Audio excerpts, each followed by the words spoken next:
Class में आज देखो क्रोमोसोमल डिसऑर्डर पढ़ा रहे थे, तो उसमें 3 डिजीज पढ़ना है आपको। डाउन सिंड्रोम, क्लाइनफेल्टर सिंड्रोम और Turner syndrome.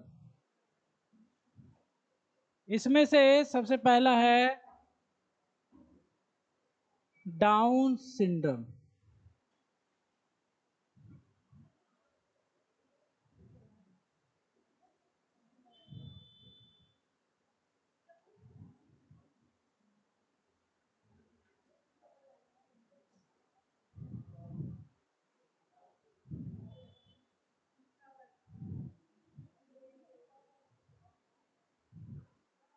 Down syndrome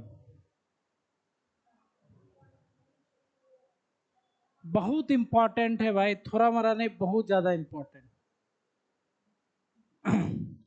down syndrome सबसे पहले इस सिंड्रोम को दिया था लैंगडन डाउन ने 1866 ईस्वी में। डाउन सिंड्रोम, लैंगडन डाउन, इन्हीं के नाम पर इसको down syndrome. Langdon down given in 1966। ठीक है। दूसरी बात, यह फर्स्ट डिस्कवर्ड जेनेटिक डिसऑर्डर है। क्या है? पहला, सबसे पहला डिस्कवर्ड जेनेटिकल डिसऑर्डर है। It is first discovered genetical disorder. First discover genetic, सबसे पहला डिस्कवर किया गया था इसको। तीसरी बात, बच्चों में सबसे ज्यादा डाउन सिंड्रोम होता है, समझ रहे हो? और बच्चों में मेंटल रिटार्डेशन, मतलब दिमाग से पैदल बोलो या फिर दिमाग से अस्वस्थ बोलो, सबसे ज्यादा जो बच्चे में दिमागी बीमारी होती है वह डाउन सिंड्रोम है। वो भी 900 in 1 होता है, मतलब 900 बच्चों में एक बच्चे को डाउन सिंड्रोम होता है। तो आप अगर इसको निकालोगे 125 करोड़ में तो बहुत सारा बच्चा हो जाएगा। तो डाउन सिंड्रोम जो होता है, it is most common cause of mental retardation in children. क्या लिखेंगे? It is most common cause of mental retardation in children।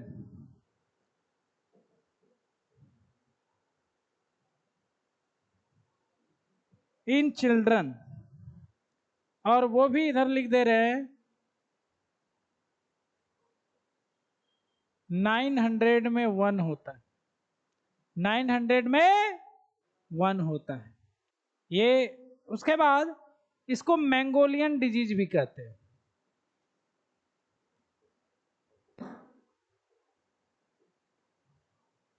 माना जाता है कि यह जो मैंगोलियन, कुछ व्यक्ति को कहा जाता है, विदेश में होते हैं, मैंगोलिया के लोग होते हैं, कहा जाता है कि वैसे लोगों को ये रोग हुआ करता था, वहीं से पूरे विश्व में फैला है, तो इसको मैंगोलियन डिजीज भी कहते हैं।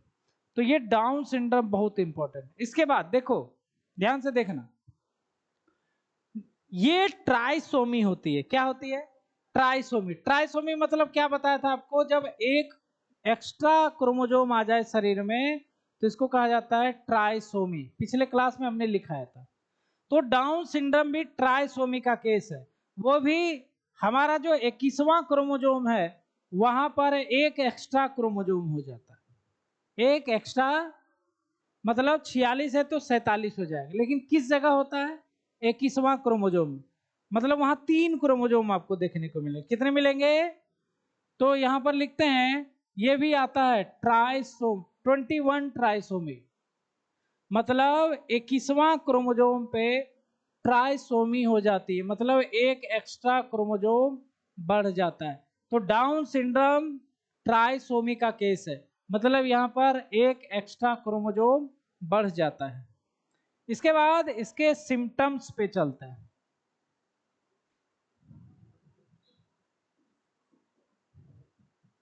सिम्टम्स।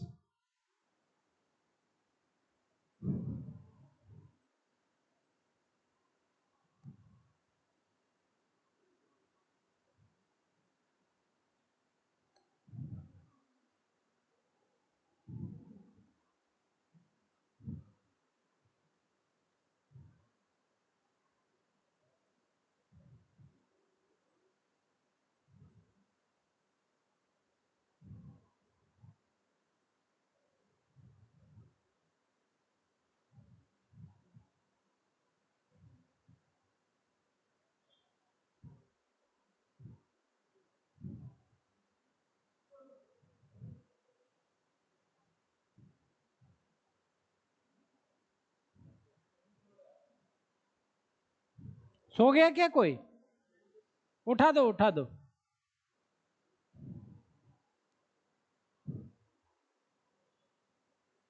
ठीक है, देखो क्या क्या सिम्टम्स होता है।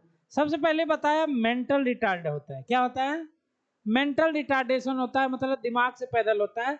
इन बच्चों का आईक्यू बहुत कम होता है, लो आईक्यू होता है। आईक्यू मतलब होता है इंटेलिजेंस क्विसेंट, ये मात्र 25 से 30% ही होती, नॉर्मली 60-70 होने चाहिए। समझ रहे बात को? नॉर्मली तो ये बच्चे दिमाग से इसलिए पैदल होते हैं क्योंकि इसमें आईक्यू बहुत कम होता है, लो आईक्यू होता है। अभी लिखना नहीं, देखो इसको, लो आईक्यू होता है, वो भी 25 से 30% होता है। उसके बाद फिगर देखो, इनका कपार ये पूरा फ्लैट होता है, ये पूरा फ्लैट होगा, ये पूरा फ्लैट होगा। इस पे क्रिकेट खेल सकते हो, समझ रहे हो? हम लोग का गोल है, लेकिन इसका कपार फ्लैट होता है, जैसे कोई हथौड़ा से नहीं ठुका देता है, तो इसीलिए हथौड़ा दिखाए हुए हैं। इसका फोरहेड जो होता है वो क्या होता है? फ्लैट होता है, फ्लैट फोरहेड। उसके बाद आगे चलो, इनका फेस कैसा है? राउंड होता है। कैसा होता है? बिल्कुल गोल होगा, मून के जैसा, चांद के जैसा गोल। बुझ रहे मेरी बात? इनका फेस कैसा होगा? राउंड, यहां दिखाया है ना, एज इट इज ऐसे बनाना तब याद रहेगा। तो यहां पर राउंड फेस होता है इनका। अगली बात, इनका नाक कैसा है? 50 बीघा में फैला होता है, मतलब फ्लैट होता है। कैसा होता है? फ्लैट नोज होता है। उसके बाद माउथ कैसा है? ओपन, 24 घंटा ओपन रहता है और उससे टपकते रहता है, जी भी थोड़ा बाहर निकलना रहता है। तो माउथ कैसा होता है? माउथ जो होता है ओपन होता है। ठीक है, टंग जो है बाहर निकला होता है। उसके बाद उनका गर्दन लगभग नहीं होता है, लगेगा कि ये सर जो है इसी पे रखा हुआ है। तो नेक जो होता है शॉर्ट होता है, गर्दन तो शॉर्ट है ही, ये पूरे के पूरे ही शॉर्ट होते हैं, छोटा होता है। क्या होता है? इनका ग्रोथ नहीं होता है, शॉर्ट स्टेचर का होता है, मतलब शॉर्ट हाइट का होता है।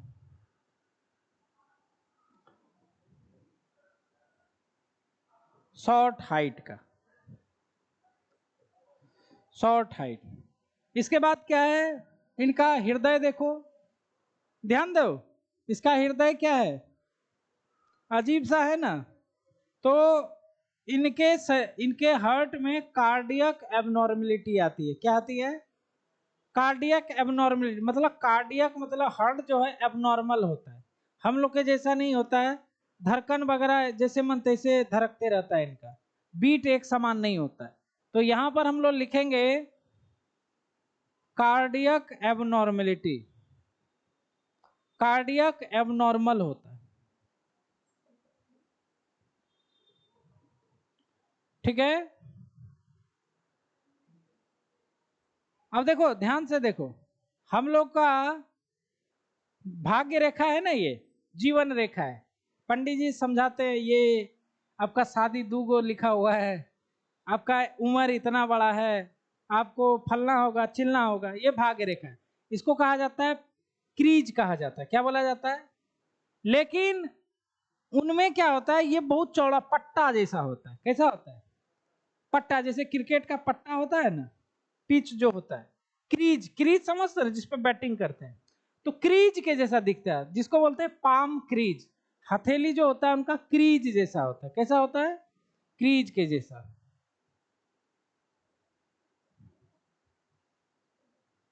और उंगली, अब देखो उंगली हमारा है यहां पर भी है क्रीज, यहां पर भी क्रीज है, आराम से है। लेकिन उनमें क्या होगा, क्रीज के ऊपर जो पार्ट है, बीच वाला जो पार्ट है, ये फूला हुआ रहता है, इसी से लूप जैसा, गोल गोल, ये गोल रहेगा, ये सब गोल गोल होगा, तो जिसे कहा जाता है लूप, है ना। तो इनका जो फिंगर होता है वो लूप के जैसा होता है, लूप इन फिंगर। तो इतने सारे व्याधियों से सुसज्जित रहते हैं ऐसे पेशेंट। देखो कितना सारा प्रॉब्लम है, बहुत सारा सिम्टम है, इसीलिए इसको कहा जाता है सिंड्रोम, ग्रुप ऑफ डिजीज। क्या होता है? Group of disease. तो ये हो गया आपका डाउन सिंड्रोम। डाउन सिंड्रोम के बाद आगे चलते हैं, जिसका नाम है क्लाइनफेल्टर सिंड्रोम।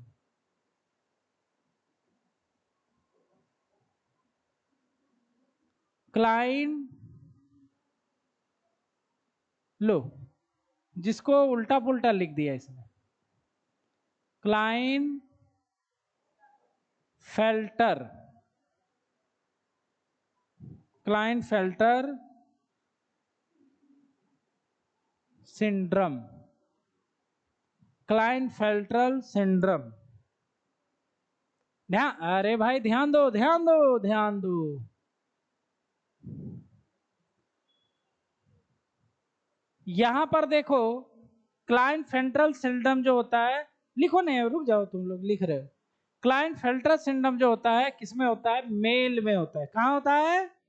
मेल में, इन मेल, ठीक है, मेल में होता है।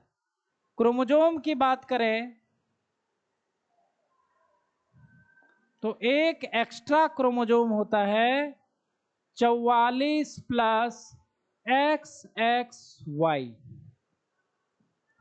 कितना क्रोमोजोम एक्स्ट्रा है? एगो एक्स बढ़ गया। क्या बढ़ गया है? एगो एक्स बढ़ गया है। एक्स किसके लिए होता है? फीमेल। अब एक एक्स्ट्रा एक्स बढ़ गया तो फीमेल वाला गुण आ जाएगा, फीमेल कैरेक्टर डेवलप हो जाता है इनमें। समझ रहे हो? तो इस तरह से होता है, क्रोमोजोम लगभग 47 हो जाते हैं इनमें।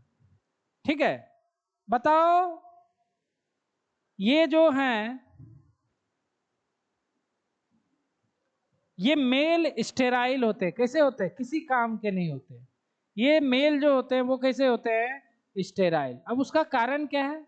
उसका कारण ये है, एक्स क्रोमोजोम बढ़ गया, मतलब एक्स क्रोमोजोम बढ़ने के कारण उसका जो टेस्टिस वगैरह है वो अनडेवलप हो जाता है। टेस्टिस अनडेवलप है तो स्पर्म नहीं बना पाएगा, तो प्रजनन कर ही नहीं सकता है। इसीलिए कैसे होते हैं? स्टेराइल होते हैं, मेल स्टेराइल होता है।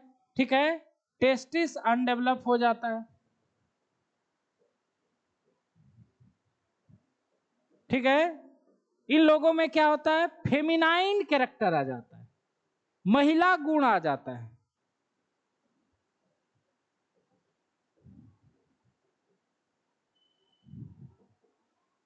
महिला का गुण आ जाता है, और इनका आवाज भी क्या होता है? महिलाओं जैसा हो जाता है।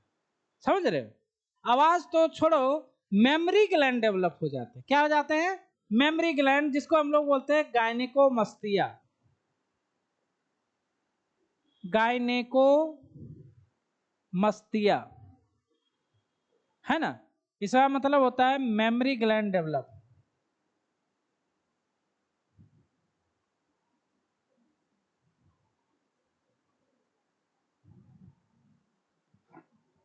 तो ये ना नर ही हो पाते ना नारी ही हो पाते। ठीक है, तो ये हो गए क्लाइनफेल्टर सिंड्रोम। इसमें देखो ऑब्जेक्टिव आता है, या पूछेगा क्या होता है, तो लिखोगे क्लाइनफेल्टर सिंड्रोम मेल में होता है। क्रोमोजोम जो होता है एक 47 हो जाता है 44 प्लस एक्स एक्स वाई, ऐसे ही लिखना है एग्जाम में लिखोगे।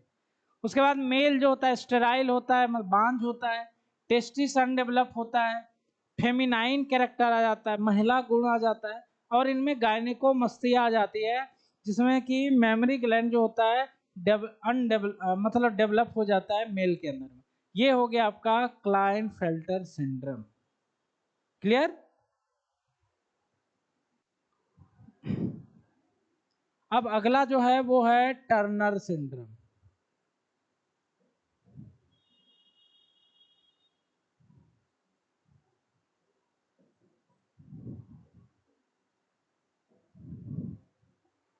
टर्नर सिंड्रोम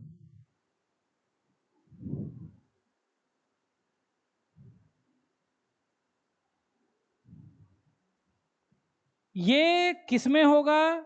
ये होता है महिलाओं में, इन फीमेल। शॉर्ट में लिख रहे हैं, याद ज्यादा रहेगा, फीमेल में होते हैं, ठीक है।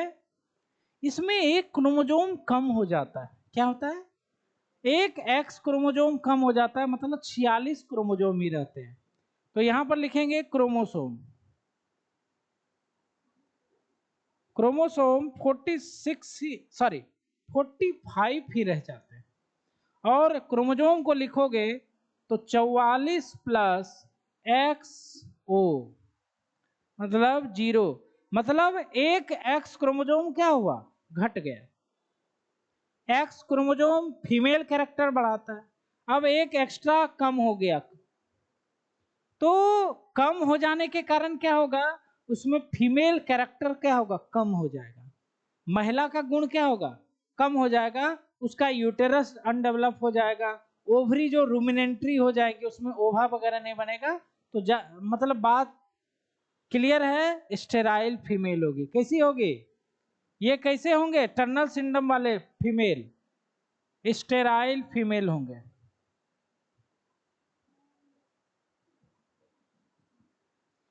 स्टेराइल फीमेल होंगे।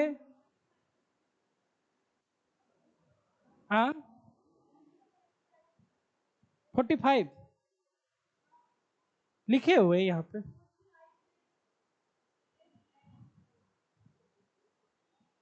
क्या हुआ? क्या हुआ भाई?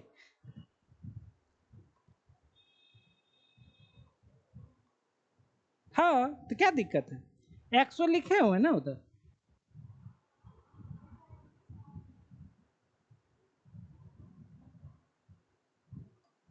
अरे वही तो है, साथ नहीं उसी के साथ है ना। 45 इधर। अब देखो, कभी भी ऑटोजोम 45 होगा क्या? हो सकता है डाउन सिंड्रोम में होता है, लेकिन यहां पर ऑटोजोम में नहीं होता है, सेक्स क्रोमोजोम कम है।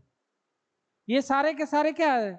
डाउन सिंड्रोम ऑटोजोमल था जो 21वें क्रोमोजोम पे था, बाकी ये दोनों सेक्स क्रोमोजोम है। यहां पर ऑटोजोम नॉर्मल है, लेकिन सेक्स क्रोमोजोम एक बढ़ गया ना, यहां पर एक घट गया।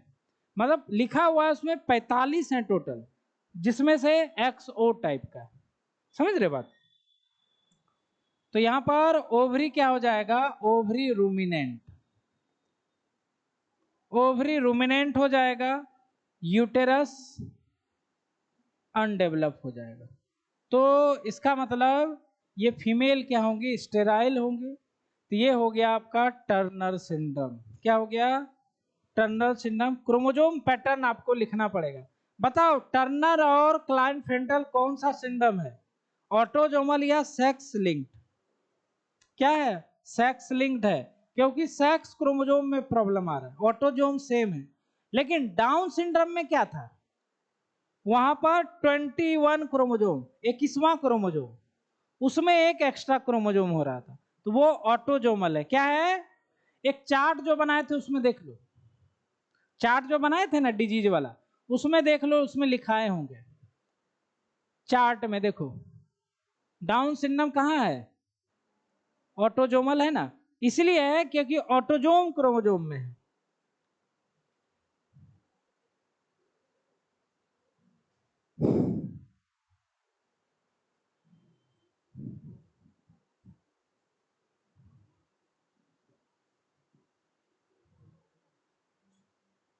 यही चल रहे हैं ना हम लोग।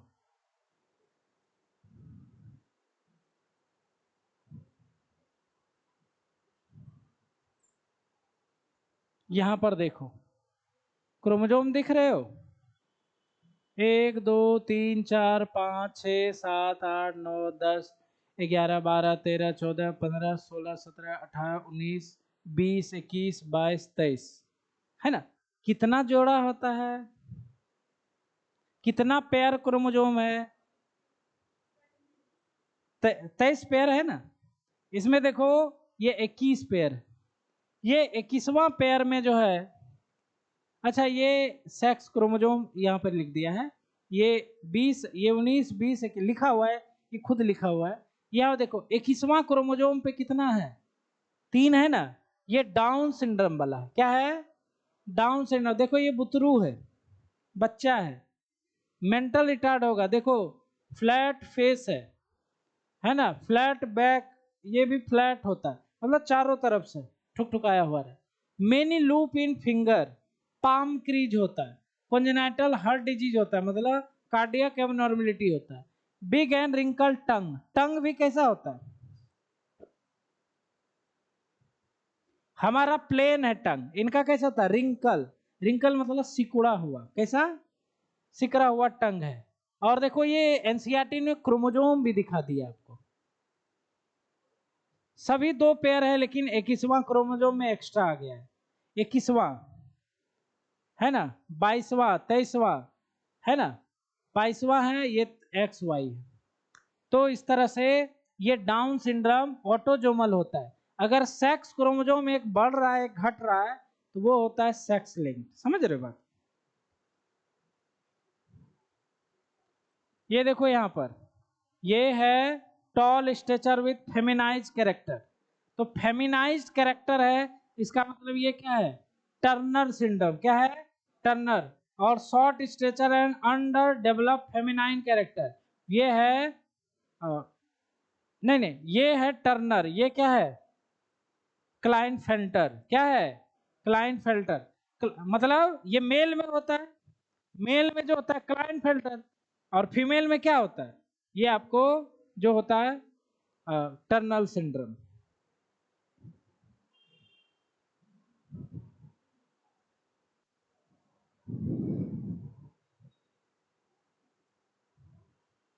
इसको जरा देख लेना है ना।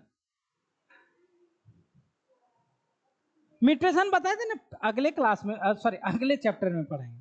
म्यूटेशन यहाँ समझ में नहीं आएगा, ये जब हम लोग डीएनए पढ़ेंगे ना तो वहां समझ में ज्यादा आएगा, यहाँ नहीं आएगा समझ में। क्लियर, अभी पढ़ा देंगे पॉलीजेनिक, 3 गो टॉपिक छोटा छोटा छूटा हुआ है, पता नहीं कैसे छूट गया, आप लोग बोले भी नहीं उस समय जब लिंकेज पढ़ा रहे थे ना, क्रॉसिंग ओवर, उसी के बाद उसको पढ़ाना था, लेकिन हो सकता है आप लोग को छुट्टी हो गया होगा फिर भूल गए होंगे। अच्छा थोड़ा सा है, ठीक है, पॉलीजेनिक इनहेरिटेंस, प्लियोट्रोपिक जीन, और एक है आपका लीथल जीन, तीनों पढ़ेंगे अभी, तो इसको जरा देखें आप।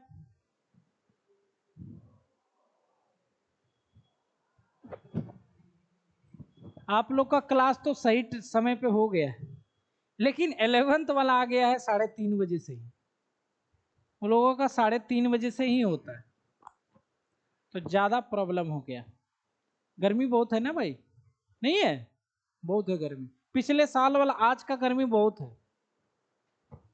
देखो उन लोगों का भी टाइम चेंज करना पड़ेगा, उन लोगों का पहले शुरू में सुबह क्लास हुआ, फिर सुबह में ज़्यादा गर्मी हो रहा था, मतलब 10 बजे के बाद 12 बजे तक बहुत गर्मी हो जा रहा था, फिर उन लोगों को शाम को किए, शाम को भी वही गर्मी हम लोग का पीछा नहीं छोड़ रही है। देखो अब थोड़ा सा हम लोगों का टाइम,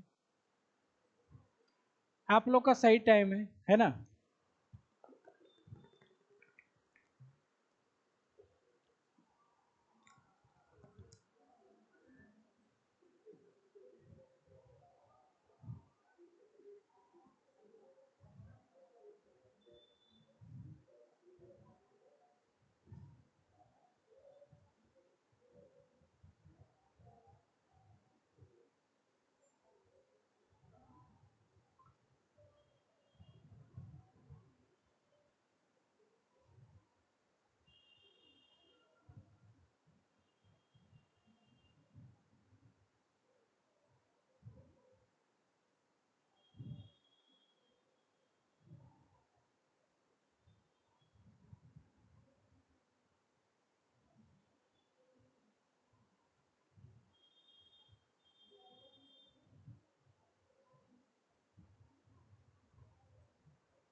अब देखो, दो तीन टॉपिक बचे हुए हैं, उसी को पढ़ लेते हैं।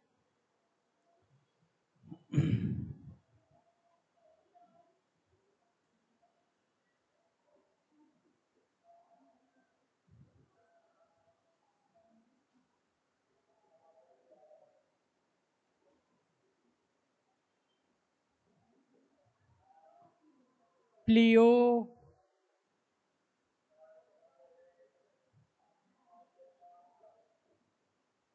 Tropic pleiotropic gene.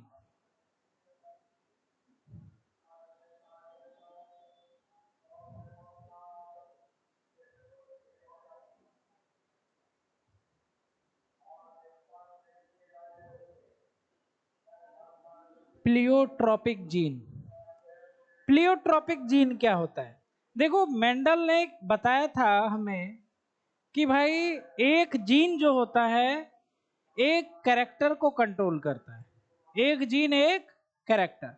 लेकिन प्लियोट्रॉपिक जीन वैसे जीन होते हैं जो अकेले बहुत सारे कैरेक्टर या फिनोटाइप को कंट्रोल करते हैं। तो वो क्या कहलाते हैं? Pleiotropic gene. When single gene control many phenotype या character are called pleiotropic gene.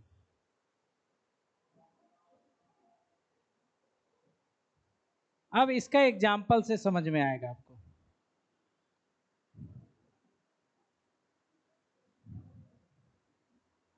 पहला, gene of sickle cell anaemia. Sickle cell हम लोग पढ़ चुके हैं, जिसमें एनीमिया होता है एचबीएस के कारण। तो देखो, यहां पर आप लोग ने देखा था कि सिकल सेल एनीमिया का जीन कई काम को करता था। जैसे सबसे पहले बात, एनीमिया कॉज करता था, कॉज ऑफ एनीमिया। दूसरी बात आपको बताए थे, जिसको सिकल सेल होता है उसको कभी भी मलेरिया नहीं होता है। तो मलेरिया का रेसिस्टेंट होता है ये जीन, मलेरिया के पैरासाइट को उगने नहीं देता है। तो यहां लिखेंगे रेसिस्टेंट टू मलेरिया। उसके अलावा ये जीन क्या करते हैं? यह हमारे वाइटल ऑर्गन जैसे किडनी, हार्ट, इसको इफेक्ट करते हैं। Brain effect vital organ like kidney, brain, etc। इसीलिए बोले ना, सिकल सेल एनीमिया में ज्यादा दिन आदमी जिंदा नहीं रहता है, क्योंकि ब्रेन, किडनी, लीवर सबको डैमेज कर देता है। ये तो अलग है, एनीमिया तो अलग है, बाकी ये सभी होता है। तो यहाँ पर तीन तरह के आपको कैरेक्टर दिख रहे हैं। क्या दिख रहे हैं? तो यहाँ पर एक से ज्यादा कैरेक्टर को सिंगल जीन मैनेज कर रहा है, तो इसीलिए इसको कहते हैं प्लियोट्रॉपिक जीन। ठीक है, तुम लोग लिखने में लगे हुए। अच्छा, एक और है, दूसरा उदाहरण फिनाइल कीटोन्यूरिया, इसको भी पढ़ा चुके हैं। फिनाइल कीटोन्यूरिया, इसमें बताया आपको कि पायरुविक एसिड जो होता है ब्रेन में जमा हो जाता है, जिसके कारण ब्रेन डैमेज कर देता है, मेंटल रिटार्डेशन। उसके बाद फिनाइल कीटोन जो होता है बॉडी में इकट्ठित हो किडनी में जमा होने लगता है, यूरिन से वो पास आउट भी होता है कीटोन, इसीलिए इसका नाम है फिनाइल कीटोन्यूरिया। तो इसमें दो चीजें होती है, एक तो ब्रेन मेंटल रिटार्डेशन होता है, इसका जीन करता है, और दूसरा बात जो है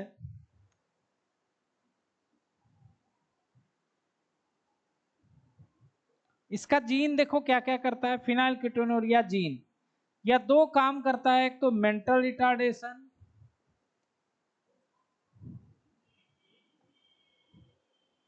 उसके बाद देखो इस फिनाइल कीटोन्यूरिया होने के कारण क्या होता है, मिलेनिन तो कम हो जाता है। मिलेनिन कम होने से कारण बाल वगैरह का कलर जो होता है वो फीका हो जाता है। कैसा हो जाता है? फीका हो जाता है, लेस पिगमेंटेशन होता है ना। बाल वगैरह आपको भूरा भूरा हरा मतलब उजला उजला हल्का उजला उजला दिखाई देगा। तो यहां पर लिखेंगे less pigmentation in skin and hair, मतलब उजला उजला दिखाई देगा बाल भी और स्किन भी। तो ये हो गया फिनाइल कीटोन्यूरिया। तो यहां पर भी दो कैरेक्टर कंट्रोल कर रहा है, कितना? जबकि मेंडल ने साहब ने बताया था कि वन जीन वन कैरेक्टर। ठीक है, इसके बाद अगला जो है वो है पॉलीजेनिक इनहेरिटेंस।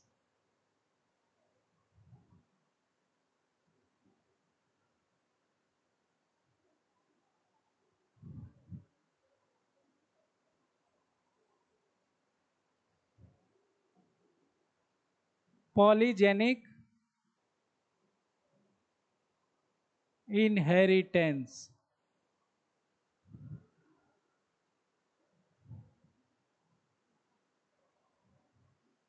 ये सी है, ई नहीं है, सी है। पॉलीजेनिक इनहेरिटेंस मतलब क्या आता है? पॉली मतलब मेनी और जेनिक मतलब जीन। जब किसी एक कैरेक्टर को या फिनोटाइप को बहुत सारे जीन मिलकर के कंट्रोल करें।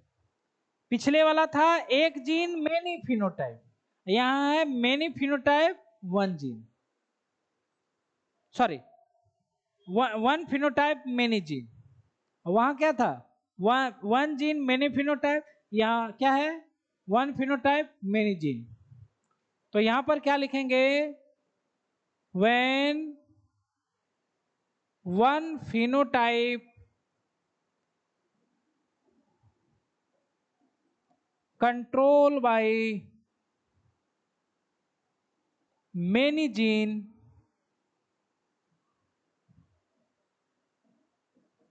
it is polygenic inheritance। Polygenic inheritance. अब इसका एग्जाम्पल जो है वो है स्किन कलर।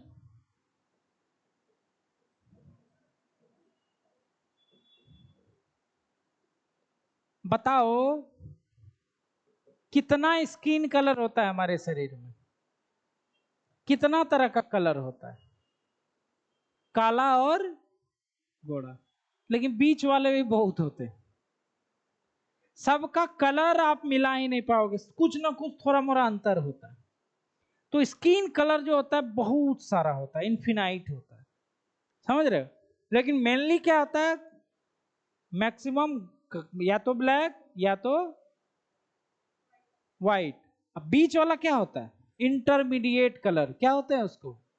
हम लोग इंटरमीडिएट कलर है, ना तो हम गोरा ही है ना तो बहुत काले ही है। हम लोग इंडियंस गोरा आप समझ रहे हो कौन है, और काला ब्लैक वाले सब।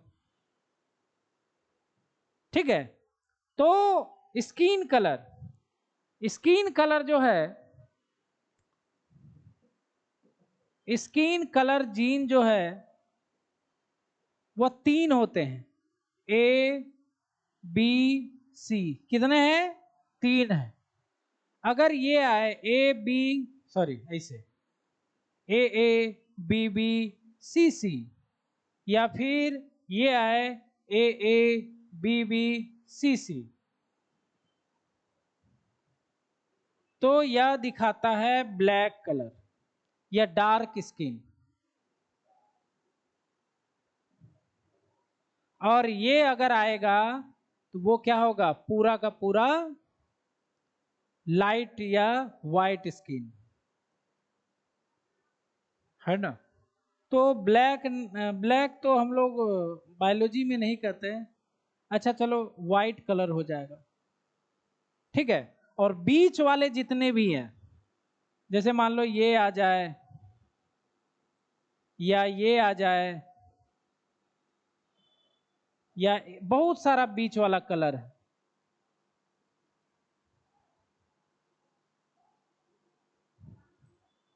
तो ये सब हो गए intermediate colour.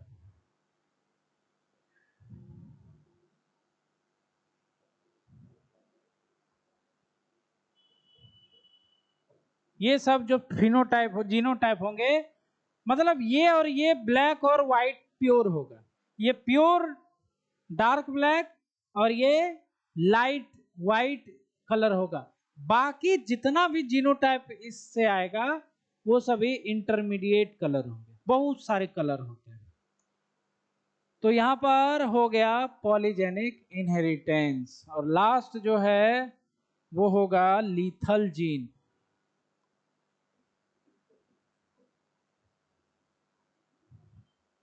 Lethal gene, lethal मतलब होता है जानलेवा।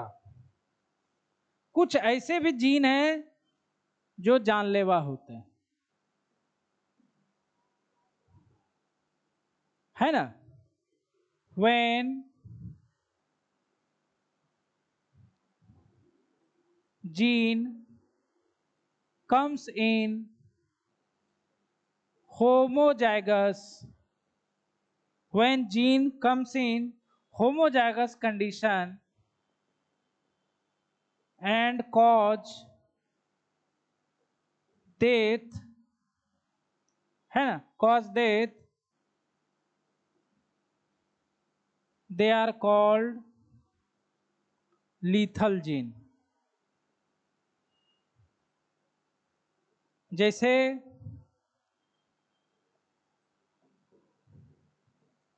सिकल सेलेमिया, जैसे एच बी एस आता था ना, सिकल सेल होता था,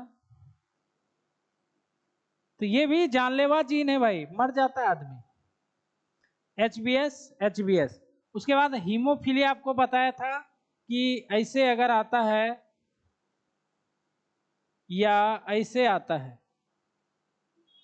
तो ये मर जाते हैं। हीमोफीलिया बताए थे ना, ये भी डेथ कॉज करता है। तो ये हीमोफीलिया हो गया।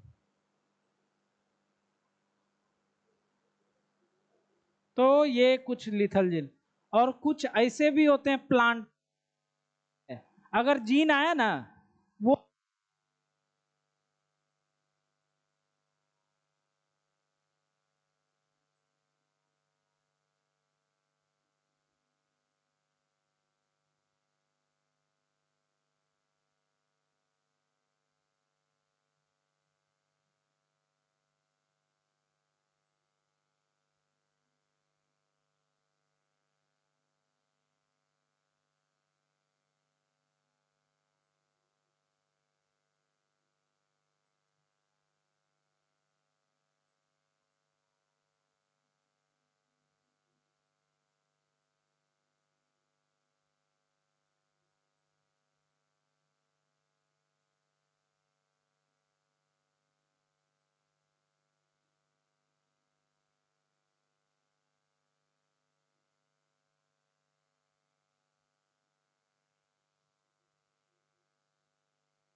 स्टार्ट होगा।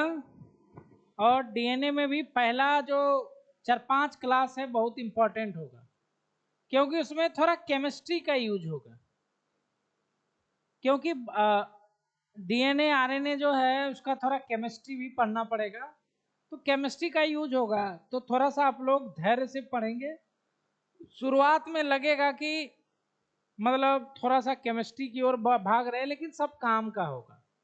तो आप लोगों को जो है 4-5 क्लास जा करके घर में पढ़ना है, उसको बनाना है। जैसे बहुत सारा का स्ट्रक्चर बनाएंगे न्यूक्लियोटाइड वगैरह का, तो उसका स्ट्रक्चर जाके घर में 2-4 बार प्रैक्टिस करोगे तब समझ में आएगा। हालांकि वो सब जो स्ट्रक्चर है उतना मतलब कॉपी के लिए ठीक है, लेकिन आता नहीं है। लेकिन वही बात है ना, हम लोग इतना पढ़ते हैं, नीट में कितना आता है 90 को क्वेश्चन, सिलेबस इतना बड़ा है, एक क्वेश्चन आएगा 90 को, अच्छा 180 क्वेश्चन होता है, तो बहुत कम है ना उसके मात्रा में, कहीं कहीं से उठा के पूछता है। तो वही 180 पढ़ने के लिए इतना पढ़ना पड़ेगा, कहाँ से पूछेगा आपको तो मालूम नहीं है। ये पता रहता है यहाँ से आएगा क्वेश्चन, वही वाला पढ़ के छोड़ देते हैं, 1 महीना में सिलेबस कंप्लीट, दिलखुश बाबू। लेकिन ऐसा नहीं होता है। तो उसी तरह ये भी है, इसमें ये नहीं बोलना कि सर ये सब आएगा, ऐसा होता है बच्चा का माइंड में आता है, आएगा नहीं, लेकिन वो आपको कंसेप्ट देगा, समझ रहे हो। आगे जो आगे पढ़ोगे चैप्टर वगैरह में तो उसमें बहुत काम देता है। दूसरी बात कि आपको केमिस्ट्री में भी बायोमोलिक्यूल का पोर्शन है, तो वहां से भी आता है उठ करके वही सब क्वेश्चन, तो अच्छा से पढ़ लेंगे तो केमिस्ट्री में पढ़ने का जरूरत नहीं पड़ेगा। समझ रहे बात को। आज यहीं तक रहने देते हैं, ठीक है। इसको आप लोग पढ़ के आना, इसका डीपीपी सब दे देंगे कल, कल बना लेना डीपीपी सब।